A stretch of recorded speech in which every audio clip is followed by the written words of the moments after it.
Hello student, welcome back to my channel. I hope all are fit and fine. So let's begin. তো আজকে আমরা শুরু করব যতটা আগের দিন পড়িয়েছিলাম greenhouse effect, global warming শেষ করেছিলাম, তারপর থেকে শুরু করব এটা হচ্ছে বিভিন্ন প্রকার শক্তি। আজকে আমরা বিভিন্ন প্রকার শক্তি নিয়ে আলোচনা করব ও শক্তির যথাযথ ব্যবহারগুলোকে নিয়ে ডিসকাস করব। সো প্রথমে আমরা জানবো যে শক্তি জিনিসটা কী।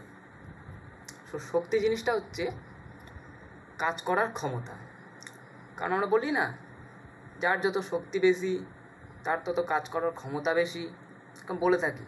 সো শক্তিটা আসলে এনার্জি। জীবনে প্রতিদিন কাজ যেমন রান্না, চলাচল, আলো জ্বালানো ইত্যাদি এসব কাজগুলো আমরা করে থাকি, তার জন্য আমাদের কিসের প্রয়োজন হয়? তার জন্য আমাদের এনার্জির প্রয়োজন হয়, মানে শক্তির প্রয়োজন হয়।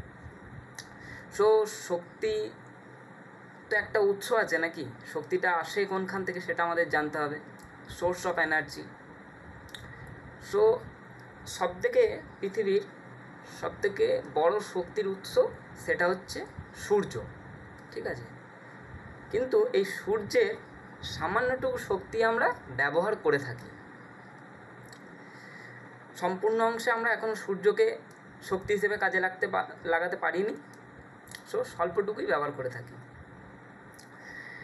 এই স্বল্প শক্তিটা হচ্ছে নবীকরণযোগ্য একটা শক্তি। নবীকরণযোগ্য শক্তি বলতে আমরা কি বুঝি? যে সমস্ত শক্তি পুনরায় ব্যবহার করা যায়, নষ্ট হয়ে যায় না। এবার হচ্ছে এরকম শক্তির কিছু উদাহরণ আছে সূর্য ছাড়া। তো সূর্য তো আছেই। প্রথম হচ্ছে নবীকরণযোগ্য শক্তির উদাহরণ হচ্ছে সৌরশক্তি, সোলার এনার্জি। তারপরে হচ্ছে বায়ু শক্তি, বাতাস যেটাকে বলি, বায়ু শক্তিকে কাজে লাগিয়ে আমরা বিভিন্ন কাজ করে থাকি। তারপর হচ্ছে জলবিদ্যুৎ, ঠিক আছে। তারপরে আরেকটা শক্তি আছে, সেটা হচ্ছে জৈব শক্তি বা বায়োমাস যেটাকে আমরা বলে থাকি, ঠিক আছে।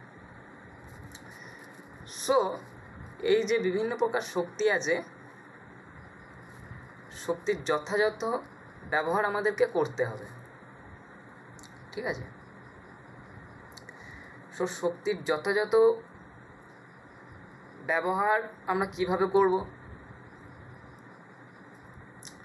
শক্তিকে এমনভাবে ব্যবহার করতে হবে যাতে তার অপচয় না হয়, পরিবেশের কোনো ক্ষতি না করে সে, ঠিক আছে। শক্তির ব্যবহারের সমস্যা। এবার আসা যাক শক্তি ব্যবহার করলে কীরকম সমস্যা হতে পারে। যেমন দেখো, আমরা যদি শক্তি ব্যবহার করি, জ্বালানি শক্তি আমরা সাধারণত ব্যবহার করে থাকি, তাহলে সেই জ্বালানিটা ফুরিয়ে যাওয়ার ফলে কিন্তু জ্বালানি ঘাটতি দেখা যেতে পারে, জ্বালানির অপচয় করা হয় অনেক সময়, ঠিক আছে। তারপরে নানা রকম শক্তি দিয়ে আমরা পরিবেশকে দূষণ করে থাকি, যেমন হচ্ছে বায়ু দূষণ, যার ফলে হচ্ছে সৃষ্টি হয় আমাদের গ্লোবাল ওয়ার্মিং। তারপর হচ্ছে প্রাকৃতিক সম্পদ কমে যায়, বললাম না যে আমরা এই যেমন হচ্ছে পেট্রোলিয়াম, কয়লা, এগুলো এক প্রকার তো শক্তি, ঠিক আছে। তো এই শক্তিগুলো ব্যবহার করার ফলে এগুলো তো প্রাকৃতির একটা সম্পদ। সো সেগুলো কমে যাচ্ছে যত ব্যবহার করছি, কারণ এগুলো তো পুনর্নবীকরণযোগ্য শক্তি নয়, এগুলো অনবীকরণযোগ্য শক্তি, ঠিক আছে। শক্তি হচ্ছে দু প্রকার, একটা হচ্ছে নবীকরণযোগ্য শক্তি আর সেকেন্ডটা হচ্ছে অনবীকরণযোগ্য শক্তি। অনবীকরণযোগ্য শক্তি কোনগুলো? যেগুলো পুনরায় আমরা উৎপাদন করতে পারবো না, ঠিক আছে, যেগুলো ব্যবহার করলে শেষ হয়ে যায়, সেগুলোকে অনবীকরণযোগ্য শক্তি বলা হয়। তার মধ্যে অনবীকরণযোগ্য শক্তির উদাহরণ হচ্ছে, যেমন বললাম, কয়লা, তারপরে পেট্রোলিয়াম, প্রাকৃতিক গ্যাস, ঠিক আছে, এগুলো হচ্ছে অনবীকরণযোগ্য শক্তি। সো এইগুলো ব্যবহার করার ফলে প্রাকৃতিক সম্পদ কিন্তু কমে যায় ও ভবিষ্যৎ প্রজন্মের শক্তির ঘাটতি হতে পারে। কারণ হচ্ছে আমরা যদি এখন সব কয়লা, ধরো পেট্রোলিয়াম, এগুলো ব্যবহার করে নিলাম অতিরিক্ত মাত্রায়, তাহলে কী হবে? আমাদের নেক্সট জেনারেশন যারা আসবে তারা কিন্তু সেই শক্তিটা পাবে না, ব্যবহার করতে পারবে না। ওই জন্যে শক্তির অপচয় যাতে না ঘটে সেটা আমাদেরকে খেয়াল করতে হবে। বোঝাতে পারলাম? সো আসা যাক নেক্সট।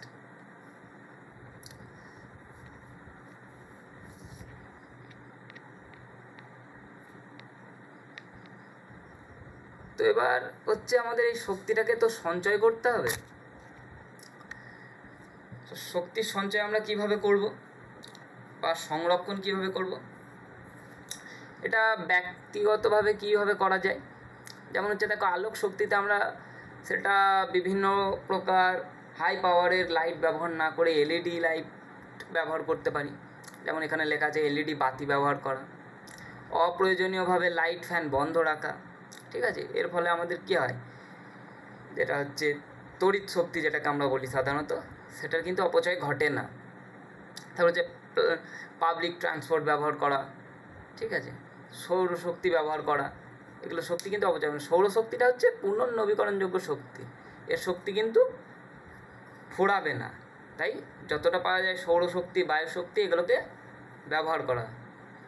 এবং সরকারিভাবেও কিন্তু এই শক্তি সঞ্চয় বা সংরক্ষণ করার জন্য বিভিন্ন পদক্ষেপ নেওয়া হয় ও নেওয়া উচিত। শক্তি সংরক্ষণের জন্য আইন বানানো হয়েছে কিছু। তারপরে নবীকরণযোগ্য শক্তি ব্যবহারে উৎসাহ দেওয়া, শক্তি সচেতনতা অভিযান, ঠিক আছে, এনার্জি অ্যাওয়ারনেস ক্যাম্পিং যেটাকে আমরা বলি।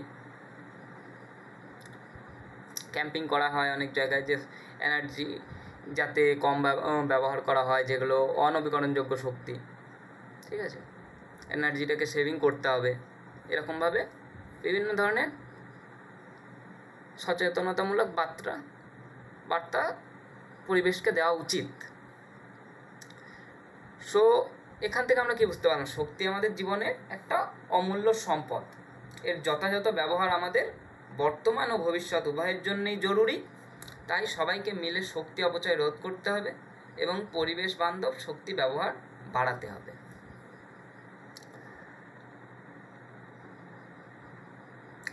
এবার তোমাদের একটা টপিকস আছে, সেটা হচ্ছে জ্বালানির তাপন মূল্য। জ্বালানির তাপন মূল্য বলতে আমরা কি বুঝি? জ্বালানির তাপন মূল্যের সংজ্ঞা কী? প্রথমে বুঝতে হবে তাপন মূল্য মানে হচ্ছে কিছু তাপ দিয়ে পোড়ানো হবে বা তার এরকম একটা ব্যাপার। সো এর সংজ্ঞাটা জানা যাক। জ্বালানির তাপন মূল্য বলতে হচ্ছে প্রতি গ্রাম জ্বালানি সম্পূর্ণ দহন করতে যে পরিমাণ তাপ উৎপন্ন করে, সেই তাপের পরিমাণকে আমরা বলি সেই জ্বালানির তাপন মূল্য। ঠিক আছে, এই সংজ্ঞাটা তোমাদের বইয়ে দেওয়া আছে, ভালো করে একবার পড়ে নেবে।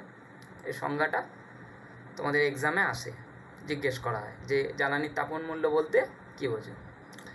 তো জ্বালানির তাপন মূল্য আছে, এটা একটা ভৌত রাশি। সো এটার একটা এককও থাকবে, একটা ইউনিটও থাকবে। সো এর ইউনিটটা কি বা এককটা কি? জুল পার গ্রাম বা জুল প্রতি গ্রাম। কখনো কখনো একে কিলোজুল প্রতি গ্রামও বলা হয়, কেজি পার গ্রাম বলা হয়, বা ক্যালোরি প্রতি গ্রাম বা ক্যালোরি পার গ্রাম বলা হয়। ঠিক আছে, যেখানে যেরকমভাবে যে কোনো একটা একক তোমরা লিখলেই হবে। ঠিক আছে, কোনো কথা। সো এই জ্বালানির তাপন মূল্য আমরা কিভাবে বার করব বা জ্বালানির তাপন মূল্য আমরা কিভাবে সিগনিফাই করতে পারি? তো তাপন মূল্যর একটা সূত্র আছে। তাপন মূল্য সূত্রটা হচ্ছে যে উৎপন্ন তাপ বাই জ্বালানির ভর। যেই তাপটা উৎপন্ন হচ্ছে ও যেই জ্বালানিটাকে দেওয়া হয়েছে তার তাপন মূল্য বার করতে, তার ভরটাকে উৎপন্ন তাপ দিয়ে ভাগ করলে কিন্তু আমরা তাপন মূল্যটা পেয়ে যাব সেই জ্বালানির। ঠিক আছে, সো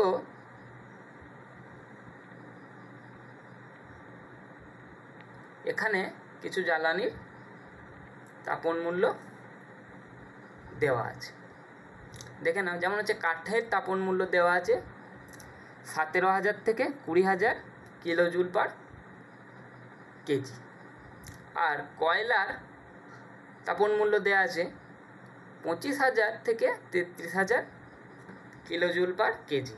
আর পেট্রোলের তাপন মূল্য হচ্ছে 45,000 কিলোজুল পার কেজি। আর প্রাকৃতিক গ্যাস যেটাকে আমরা এলপিজি বলে থাকি,